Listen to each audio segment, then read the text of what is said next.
네, 이재명 대표의 공직선거법 위반 사건 1심 선고 공판이 오늘 오후에 열립니다. 민주당이 법원 앞에서 무죄를 주장하는 대규모 집회를 예고한 가운데 국민의힘은 판사 겁박이라고 비판했습니다. 네, 한편 오늘 새벽 명태균 씨와 김영선 전 의원이 구속됐는데요. 관련 내용 포함한 정치권 이슈들 김민수 전 국민의힘 대변인, 김수민 시사평론가와 함께 짚어보겠습니다. 두 분 어서 오십시오. 안녕하세요. 예, 안녕하십니까? 예, 이재명 대표의 공직선거법 위반 사건의 1심 선고 오늘 오후에 이루어지게 됩니다. 이제 관심은 이재명 대표가 유죄를 받느냐, 무죄를 받느냐, 또 만약에 유죄를 받게 된다면 벌금 100만 원 미만이 되겠느냐, 이상이 되겠느냐일 텐데요. 두 분께서는 선고 결과를 어떻게 예측하시는지 먼저 듣고 이야기 나눠보겠습니다. 먼저 말씀해 주시죠. 네, 일단 이번에 기소가 된 게 두 건이거든요. 고 김문기 씨를 몰랐다는 발언, 그리고 백현동 용도 변경 관련해서 국토부의 협박을 받았다는 발언인데 두 가지가 좀 다르게 봐야 될 것 같아요. 그러니까 고 김문기 씨 몰랐다 이것은 주관적인 인지에 관련된 부분이고 뭐 사람 뇌 속을 포렌식을 하고 해서 뭐 알았는지 몰랐는지 이런 것들 따져볼 수는 없기 때문에 그러니까 교류 사실을 부정한 것이 아니라 이제 몰랐다 이렇게 얘기를 한 것에 대해서는 좀 유죄를 적용하기 어렵지 않을까 싶습니다. 다만 백현동 관련 부분은 국토부에서 공문을 보내서 성남시의 재량 권한이라고 확인을 시켜줬고 또 일반적인 그러니까 국토부의 방침이라는 게 공공부지를 매각하라는 것이었지 4단계를 일거에 용도 변경하라 이런 것은 없었거든요. 그 밖에도 어떤 협박이나 압박이 있었다는 것을 뒷받침하는 증언이나 이런 것들이 없었기 때문에 이 부분은 이제 허위 사실로 볼 수는 있을 것이다. 다만 이제 마지막 관건은 이것을 이제 이재명 대표 쪽에서 주장하듯이 대선 후보로서라기보다는 성남시장 당시에 성남시장으로서 발언한 것으로 볼 것인지 아니면 대선 후보가 발언한 것으로 볼 것인지 이것이 이제 마지막 관건이 되지 않을까 싶고 그리고 형량에 관련해서는 저는 아예 무죄가 나오든지 아니면 벌금 200만 원 수준이 나오든지 이렇게 예측을 합니다. 왜냐하면 이게 제가 자의적으로 말씀드리는 게 아니라 대법원에서 마련해 두고 있는 양형 기준표가 있습니다. 그 기준표에 따르면 기본적으로 형량이 당선 목적의 허위 사실 공표일 경우는 벌금 200만 원에서 800만 원 이렇게 기본 범위가 정해져 있거든요. 200만 원에서 감경될 수도 있고 70만 원까지 갈 수도 있는데 근데 감경이 되려면 전파성이 낮거나 사소한 허위거나 이렇게 해야지 되는 거라서 뭐 일각에서 윤상현 의원 등이 얘기했듯이 80만 원이 나오고 이렇게 가지는 않을 거라고 봅니다. 그래서 아예 무죄가 나오든지 이 정도를 허위 사실로 처벌할 수는 없다는 취지에서 무죄가 나오든지 아니면 유죄가 나오면 200만 원 이상이 될 거라고 보여지고 다만 징역형이 나올 이유도 없을 것이다. 왜냐하면 이 발언이 좀 자기 방어적 성격이 강하지 어떤 타인에 대한 공격이나 비방의 성격은 거의 없는 발언이거든요. 그런 의미에서는 형량은 그 정도 나오지 않을까. 무죄 아니면 뭐 200만 원에서 한 1000만 원 사이의 벌금형 두 가지 중에 한쪽이 아닐까라고 저는 전망을 합니다. 예, 어떻게 예상하고 계십니까? 먼저 결론부터 말씀드리면 제가 뭐 타 방송에서 이미 말을 했기 때문에 예. 150만 원에서 최대 300만 원 정도 나올 것이다라고 저는 말을 했거든요. 예. 근데 지금 방금 잘 말씀하셨지만은 핵심 쟁점은 두 가지입니다. 김문기 씨를 알았느냐 몰랐느냐 하는 것이고 또 백현동의 국토부에 협박이 있었느냐 없었느냐인데 사실 김문기 씨를 알았느냐 몰랐느냐 하는 부분조차도 개인의 기억의 문제는 아니라고 판단되어집니다. 왜냐하면 김문기 씨와 교류가 있었느냐 없었느냐를 증명해야 되는 부분은 분명히 대장동 개발 사건과 연루가 되어 있거든요. 그렇기 때문에 지금 이재명 당시의 그 대선 후보죠. 대선 후보 같은 경우는 대장동 사건에 내가 연루되지 않았음을 간접적으로 이야기하기 위해서 지금 김문기 씨를 모른다라고 한 것이지 기억의 문제를 이야기한 것이 아니다. 그리고 김문기 씨 이미 국민 여러분들께서 잘 알고 계시겠지만 아주 장기간 10일이 넘는 기간 동안에 해외 출장을 갔고 골프를 갔고 같은 카트를 탔고 낚시를 했고 네, 그리고 김문기 씨 같은 경우는 대장동은 성남시의 당시 핵심 수건 사업 중에 하나였는데 거기에 아주 핵심 인물이었다. 이거 모를 수가 없는 부분이다라는 말씀을 좀 드리고 싶고요. 또 백현동 같은 경우 국토부 협박이 있었다라고 하는데 또 백현동의 이 로비스트로 이미 법원에서 인정을 받아서 판결을 받았죠. 여기 항소심에서 지금 징역 5년에 추징금 36억인가요? 63억이네요. 네, 63억 추징금까지도 판결받은 김인섭 씨가 있기 때문에 이것과도 연계될 수 있는 소지들이 분명히 있다라고 봅니다. 따라서 여기 이번 이재명 대표 오늘 이 결과 같은 경우에는 제가 개인적으로 볼 땐 여기 150만 원에서 300만 원 정도가 나올 것이다라는 말씀 좀 드리고 싶고 그리고 윤상현 의원이 80만 원 받을 수 있다라고 예. 말했는데 이 부분 제가 좀 변호를 해줘야 될 것 같아요. 많은 분들이 지금 어제부터 방송에서 윤상현 의원은 80만 원 정도를 예상한다라고 했는데 예. 이게 그냥 80만 원 나올 것 같다라가 아니고요. 재판부가 만약에 압박을 받는다면 정치적 압박을 받는다면 80만 원이라는 결정을 내릴지도 모른다라는 취지에서 말씀드렸던 것이라는 것도 다시 한번 각인시켜드리겠습니다. 예, 그러면은 유죄가 나올 경우를 가정해서 두 분께 짧게 좀 질문을 드려볼게요. 만약에 유죄가 나오게 된다면 민주당에는 어떤 영향이 있겠는가에 대해서는 이제 크게 두 가지로 좀 나뉘는 것 같아요. 하나는 야권 분열이 좀 시작이 될 것이다라는 것이고, 하나는 확정 판결이 아니기 때문에 오히려 더 결집할 것이다라는 이제 관측이 있는데 어느 쪽에 조금 더 무게가 실린다고 보십니까? 일단 유죄가 나오더라도 벌금 100만 원 미만이라고 하면 무죄나 다름없는 그런 효과가 있을 겁니다. 왜냐하면 의원직도 유지하고 피선거권도 유지를 하기 때문에, 그리고 혹시 이제 100만 원이 넘더라도 선고유예 판결이 날 경우도 이것도 거의 무죄나 다름없는 그런 효과가 날 것으로 보이고요. 이제 문제가 되는 건 100만 원이 넘어갈 때가 문제가 될 것 같은데, 근데 100만 원이 넘는다 할지라도 가령 뭐 벌금 300만 원이다. 뭐 이렇게 되면은 이게 2심이라든지 이쪽에서 감형될 수도 있다라고 하는 그런 기대감을 심어줄 수 있습니다. 제가 아까 설명드리기로는 양형 기준상으로는 일부러 맞춰가지고 100만 원 선 밑으로 이렇게 하기는 어렵다라고 말씀을 드렸지만, 근데 그런 것들을 다 대중적으로 이렇게 인지하고 하진 않거든요. 그렇기 때문에 벌금이 100만 원을 조금 넘는 수준이라면 감형 기대 때문에 이 부분은 이제 당장에 크게는 회오리가 치지 않을 것이라고 보여지고요. 근데 다만 이제 이건 누가 봐도 감형을 하더라도 100만 원 이상이 될 거다라고 하는 그 정도의 형량이 나올 때는 논란이 좀 더 커질 수 있겠는데, 근데 이것도 지도 체제라든지 대표의 어떤 그 당내 체제가 바뀔 거라고 전망하기 어려운 것은 그 전에 민주당 내부에서 어떤 비명계라든지 이쪽에 대안이라든지 이런 것들이 뚜렷하게 있고 또 지지율이 높은 주자가 있다라고 한다면 그 주자가 부상을 할 수 있겠지만 그런 대안이 부재한 상태입니다. 그렇기 때문에 그리고 이제 대중적으로도 최종 확정이 되기 전까지는, 그러니까 징역형이 만약에 오늘 징역형이 떨어진다 이러면은 지지율에도 크게 영향을 줄 수 있습니다. 근데 그게 아닌 정도라면 대중적으로도 최종 판단을 지켜보자라고 하는 그런 기류가 강할 거예요. 그렇기 때문에 뭐 벌금 얼마 정도 수준의 유죄 판결이라고 한다면 지지율이 대폭 깎인다거나 그러기는 어렵지 않을까, 그렇게 전망을 하고, 오히려 저는 국민의힘 쪽도 어떻게 될 건지 이것도 전망을 해야 된다고 생각을 하는데, 이재명 대표가 유죄 판결 나온다고 해서 국민의힘한테 유리할 것이냐, 저는 절대 그렇지 않다고 봅니다. 왜냐하면 국민들 입장에서는 봐라, 이재명 대표는 문제가 있다면 법정에서 심판이 가능하다. 근데 지금 윤석열 대통령 부부 의혹은 이건 수사도 제대로 안 되고 있고 기소도 안 되고 있다. 여기에 대한 이제 형평에 대한 감각, 이런 것들이 무당층이나 중도층 사이에서도 특검에 대한 찬성률이 굉장히 높다라고 하는 거, 이런 것들은 변하지 않을 것으로 보이고요. 그리고 이재명 대표가 허위사실 공표죄로 만약에 처벌을 받으면 윤석열 대통령에게도 똑같은 기준이 적용될 수 있습니다. 대통령 같은 경우는 공소시효 적용이 안 돼요. 왜냐하면 이제 대통령은 기소가 되지 않는다라고 하는 헌법상의 원칙이 있기 때문에, 다만 대신에 대통령 임기 기간은 공소시효에 들어가지 않는데, 윤석열 대통령이 지난 대선 때 했던 부산저축은행 관련 발언, 도이치모터스 관련 발언, 이런 것들이 허위사실 공표로 적용을 받게 되면 윤 대통령이 퇴임 이후에 4개월 이내로 기소가 될 가능성이 열리게 됩니다. 이재명 대표하고 똑같은 기준을 적용해야 되기 때문에 결코 이재명 대표의 이번 유죄 판결이 만약에 나온다면 그건 윤 대통령한테 똑같이 적용될 수 있다. 이 부분도 같이 말씀을 드리겠습니다. 예, 말씀 들어볼게요. 네, 일단은 그 이재명 대표가 어떠한 형을 받든, 벌금형을 100만 원 이상을 받든 혹은 금고 이상의 형을 받든 개인적으로 볼 때는 민주당 내에서 외관상 흔들림은 없어 보일 것이고 되려 더 집결하는 모습을 보일 거라고 생각합니다.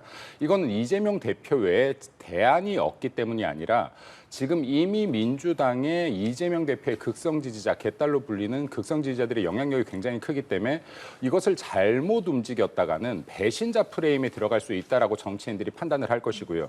되려 이재명 대표를 두둔하고 더 보호하는 이러한 방탄 행위가 더 강력해질 것이다.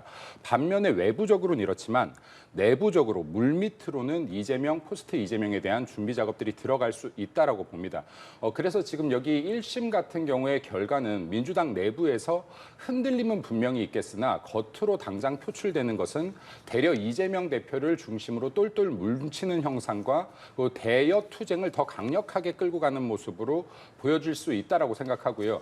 제가 150에서 300만 원 정도의 벌금을 예상했는데 그럼에도 불구하고 여당 내에서는 1년 이상 금고를 또 추정하시는 분들도 있거든요. 그런데 1년 이상 금고형이 떨어질 경우에는 5년간의 피선거권 박탈당하는 것이 아니라 10년 동안 피선거권 박탈당하기 때문에 거의 거의 영구적으로 정치에 복귀하기가 힘들다라고 보여질 수 있습니다. 그래서 오늘 결과에 따라서 민주당의 속내는 각자 다르겠으나 겉으로 당장 표출되는 것은 항소심까지 겉으로 더 단결하는 모습 보일 것이라고 예측합니다. 예. 자, 이렇게 이재명 대표의 1심 선고 결과에 관심이 쏠리는 가운데 민주당 같은 경우에 오늘 법원 앞에서 마지막 여론전에 나섭니다. 친명계 모임인 혁신회의 주도하에 당 지도부는 물론이고 개인 지지자들, 개별 의원들까지 모여서 이제 집회를 열게 되는데 당장 국민의힘 같은 경우에서는 사법부를 압박하는 행위다라면서 비판을 하고 있고 그리고 오늘 집회와 관련해서 지금 더민주혁신회의가 집회 참가자들에게 교통비 등을 지급하는 것을 두고도 법적 조치를 좀 검토해봐야 되지 않겠냐라는 이야기도 나오고 있습니다. 이게 공직선거법 위반과 관련될 소지가 있다고 하더라고요. 이 내용에 대해서는 좀 어떻게 보셨습니까? 일단 집회 시위의 성격에 관련해서는 민주당의 내부 조직이 윤석열 정권의 퇴진이라든지 이런 것들을 주장을 하는 것은 정치적으로 자유이고 그것에 허위사실 공표라든지 또 무리한 수단이라든지 이런 것들이 없다면 그거는 존중돼야 될 그런 시위, 집회라고 보는 것이고요. 근데 다만 이게 목적이 어떤 재판부에 대한 압박이다라고 했을 때 사실 그런 집회를 하는 건 소용이 없다고 봅니다.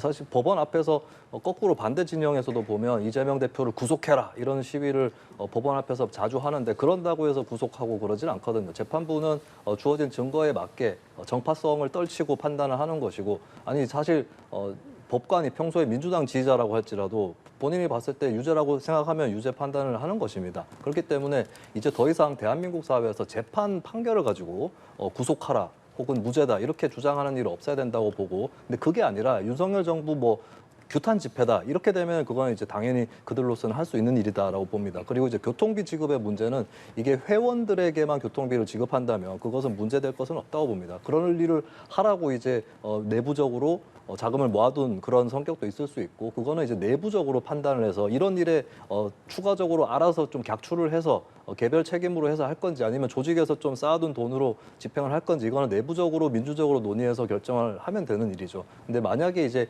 그 범위를 벗어나서 회원들이 각자 어떤 주변의 인근 주민이라든지 지지자라든지 이렇게 결집을 해가지고 동원을 하는데 그때 이제 돈을 드린다라고 하면 그거는 이제 정치 자금이나 선거법상의 문제가 될 수는 있을 것 같은데 근데 회비를 내부 회원들한테만 집행이 되는 거라면 그건 좀 달리 봐야 되지 않느냐. 그러니까 내부에서만 집행되는 건지 외부로 쓰이는 건지 여기에 따라서 좀 다르지 않을까 싶습니다. 예, 민주당의 움직임 좀 문제가 된다고 보십니까? 문제가 굉장히 된다라고 봅니다. 방금 말씀하셨던 것처럼 집회 시위의 자유는 당연히 인정되어야 되고 보장되어야 되는 것인데 이것은 위법성이 없을 때 하나입니다.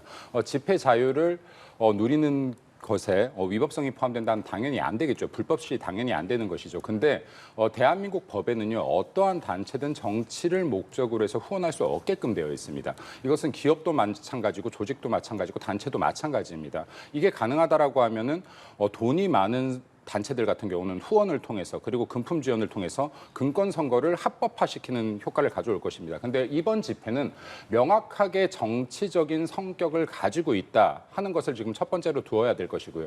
그리고 지금 더민주혁신회의에서 회비를 회원들에게 돌려주는 게 무슨 문제냐인데요. 여기 회비 낸 분들 몇 분이나 될까요?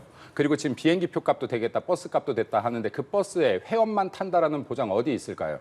그리고 지금 회비의 목적은 단체에서 거둘 때 회비의 목적이 명시되어 있을 겁니다. 거기에 정치를 위한 시위 집회의 이 회비를 사용할 수 있는지 그 규약이 있을 거예요. 그 규약대로 이행하고 있는지까지도 확인해 봐야 되지 않을 것이냐.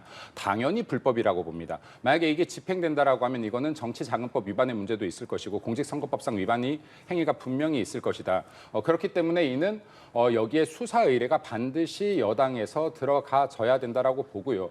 말 나온 김에 이뿐만이 아니라 어떠한 집회 시위에서도 경찰이나 공권력을 향한 폭행이라든지 불법행위 없어져야 되고 이에 대한 처벌 강화시켜야 된다는 말씀도 더불어 드리겠습니다. 알겠습니다. 자, 이 벌금 100만 원 이상의 벌금형이 나오게 되면요. 저희가 관련해서 정치적 의미를 지금 짚어봤지만 현실적으로 이제 의원직을 상실하게 되고요. 피선거권은 5년간 박탈이 됩니다. 그리고 선거 보조금도 반환을 해야 하는데 그 액수가 434억 원이 됩니다. 그렇기 때문에 지금 민주당에서 이야기하는 것은 433억 원을 반납을 하게 되면 당이 분해된다라고 이제 이야기를 하고 있는데요.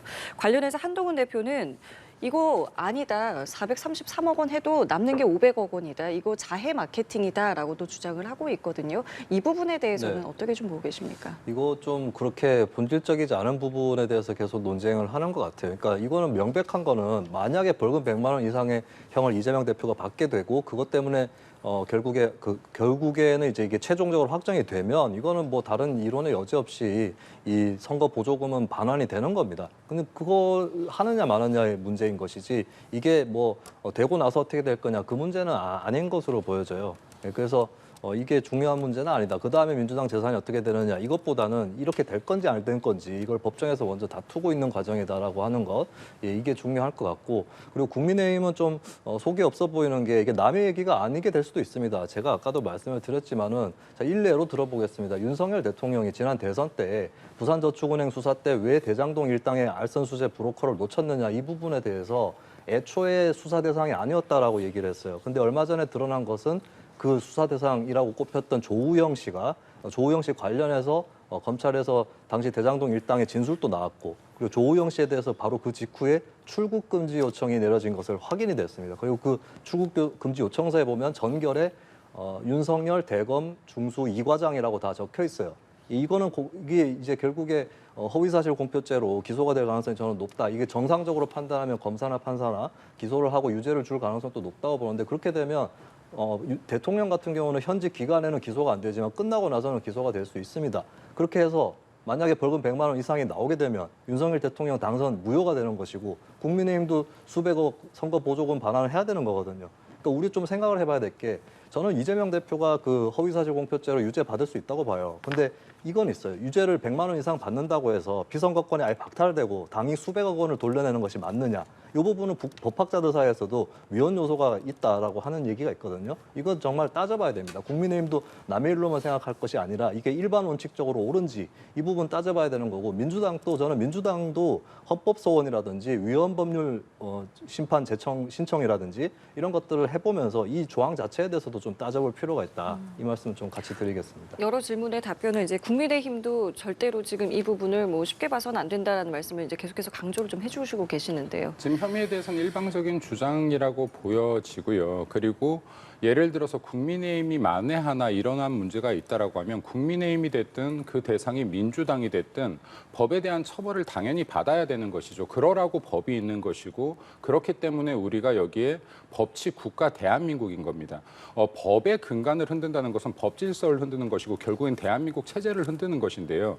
법이 이렇게 정함이 있다라고 하면 법을 어기지 않기 위해 노력했었어야 맞는 것이고 특히 대통령, 대한민국을 대표하는 대통령의 자리에 오르려는 자들이면 더 주의했어야 맞다라는 말씀 드립니다.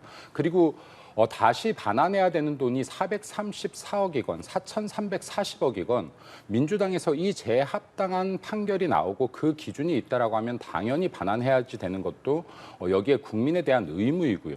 그리고 책임입니다. 그에 따르는 책임을 지는 것이 또 법치국가라는 말씀도 드리고 싶습니다. 또 여기에 지금 434억을 토해내야 되기 때문에 우리 민주당 사정 좀 봐줘라. 마치 읍소하는 것 혹은 협박하는 것처럼 보이는데요. 만약에 정말 이렇게 위험한 상황이라고 한다라고 하면 이런 것들에 더 주의했어야 된다.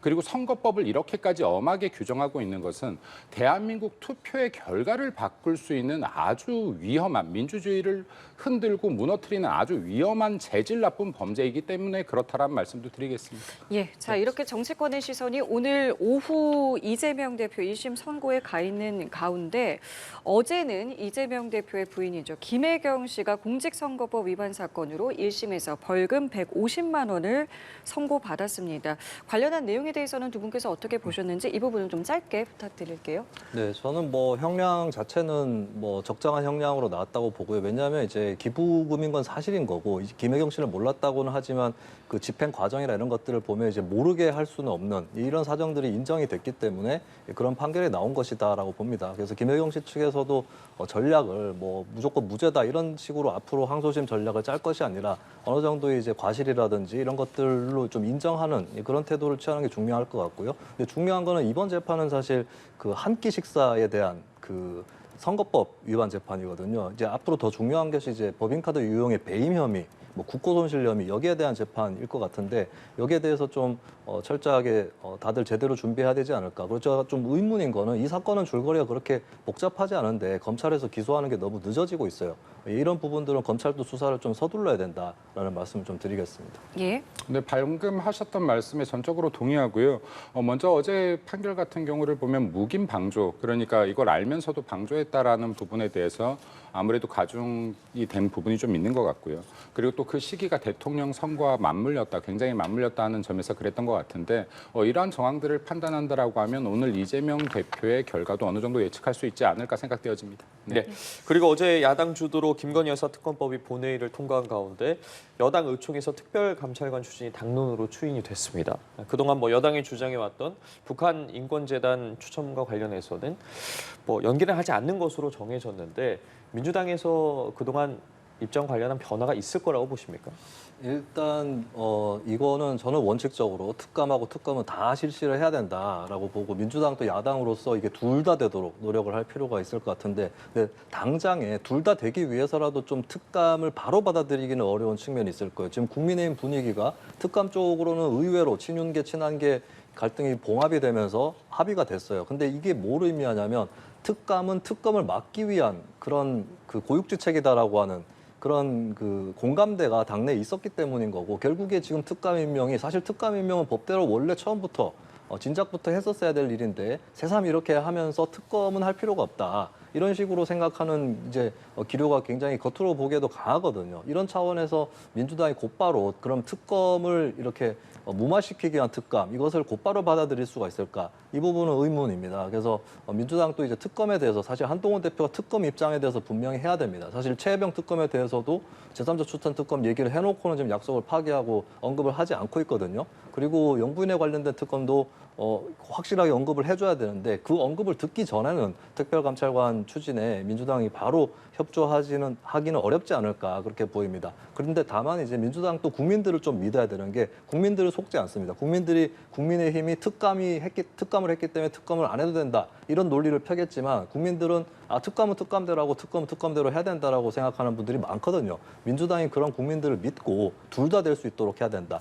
양자택일의 문제로 몰고 가는 것을 국민의힘이 그렇게 한다고 해서 민주당도 똑같이 해서는 안 된다. 둘 다 되도록 노력해야 된다는 말씀을 드리겠습니다. 특별감찰관 관련해서 민주당이 어쨌든 바로 받아들이기는 어려울 것이다라고 말씀해 주셨거든요. 특별감찰관제에 대한 역사를 좀 돌아볼 필요가 있어요. 이게 박근혜 전 대통령 당시에 생겼죠. 그리고 문재인 전 대통령 당시에 특감 임명을 안 했습니다. 네, 그리고 지금 특별감찰관 같은 경우는 여당 내에서 지금 국민의힘이 동의하고 있는 것은 대통령이 동의해라고 했기 때문도 아니고 특검에 유리할 것 같기 때문도 아닙니다. 그냥 국회에서 특감을 추천하면 대통령이 임명하게끔 돼 있기 때문에 그렇습니다. 법이 그렇습니다. 대통령이 임명하기 싫다고 안 할 수도 없습니다. 자, 그러면 국민의힘 같은 경우는 추천하겠다. 앞으로 문제들을 사전에 예방할 수 있는 효과를 가져오겠다인데 제가 볼 때는 민주당에서 특감을 추천하지 않을 확률이 높다라고 봅니다. 왜냐하면 문재인 전 대통령 당시에도 임명하지 않았고요. 그리고 또 이걸 임명한다라고 하면은 지금 차기 대선에서 민주당은 본인들이 대통령을 배출한다라고 보고 있지 않습니까? 본인들 발목을 잡을 거라고 생각한다라고 판단됩니다. 그렇기 때문에 민주당 같은 경우 문재인 전 정권 당시에도 없었던 특감, 만에 하나 차기 대선에 민주당이 대선을 가지고 온다면 이거 자기들 발목 잡기가 될 것이라고 판단해서 추천을 쉽게 하지 않지 않을까라고 생각되어집니다. 네, 이 내용도 그럼 두 분께 좀 여쭤볼게요. 어제 여당 의원총회에서 특감관 추진은 뭐 저희가 짚어본 것처럼 당내 이견 없이 추진하는 것으로 결론이 났는데 당원 게시판에 한동훈 대표 이름으로 이 올라온 대통령 부부 비방글과 관련해서는 굉장히 그 내부에서 목소리가 많이 나왔습니다. 특히나 뭐 친윤계 의원들 같은 경우에는 공개적으로 당무 감사를 해야 한다라고 주장을 하기도 했는데 관련해서는 좀 어떻게 바라보고 계십니까? 새로운 좀 개파 갈등의 내관이 될 거라고 보십니까? 이거 사건을 좀 살펴보니까 이제 한동훈 대표의 뭐 부모님 그리고 뭐 장인 장모 이렇게 이름으로 된 게시물들이 쭉 올라가 있었고 이게 공교롭게 타임라인을 살펴보니까 비슷한 시간대에 일거에 막 올라가고 이런 것들이 보이더라고요. 이거는 좀 상식적으로는 의심스러울 수밖에 없지 않을까. 그리고 상식적으로는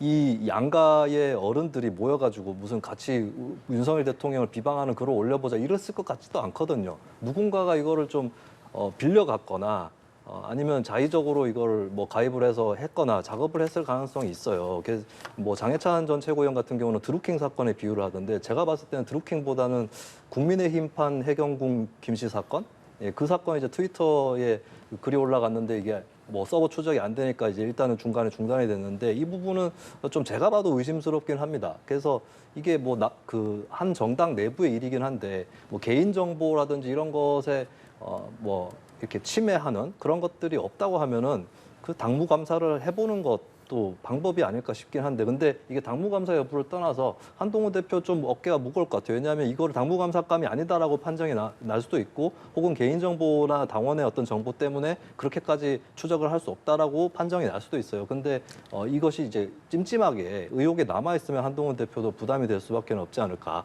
상식적으로 그 타임라인이라든지 그리고 이제 처음에는 한 사람의 이름으로 주로 글이 쓰여졌는데 국민의힘 게시판 내부 규정에 하루에 3건만 올리는 걸로 바뀌니까 그때부터 이제 다른 이름들이 등장을 하거든요. 이런 것들은 글쎄요, 뭐 여러 가지 다른 가능성이 있을지 모르겠지만 정황상으로 의심스러운 건 맞습니다. 그래서 한동훈 대표 입장에서는 좀 더 적극적으로 소명을 하든지 해야 될 일이 아닐까. 그리고 당내 균열의 씨앗은 충분히 될 수 있을 것으로 보입니다. 한 대표의 적극적인 소명이 필요하다고 했는데 한 대표 같은 경우에 지금 얼른 없는 분란을 만들지 말라라고 하면서도 가족 등의 연관성에는 좀 침묵하고 있거든요. 지금 상황은 좀 어떻게 바라보고 계십니까? 뭐 개인적으로 볼 때 한동훈 대표가 이런 행위를 했을 거라고는 생각하지 않습니다.